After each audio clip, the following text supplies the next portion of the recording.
Ой, жаным сол. Ал, көке, Ғалимжан көке, өзіңіз ақ тілегіңізді айтып, соңында өз қолыңызбен кесіп берсеңіз дейміз. Енді бірінші. Ал, мархабат.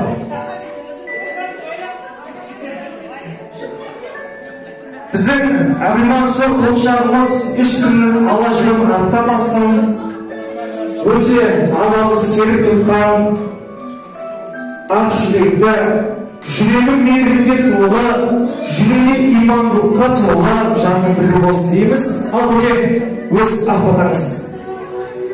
Бұл көкемнің баласы, алтын жігіт. Мен айтайын, бақыт ашып таппасын, бәле жабыла таппасын.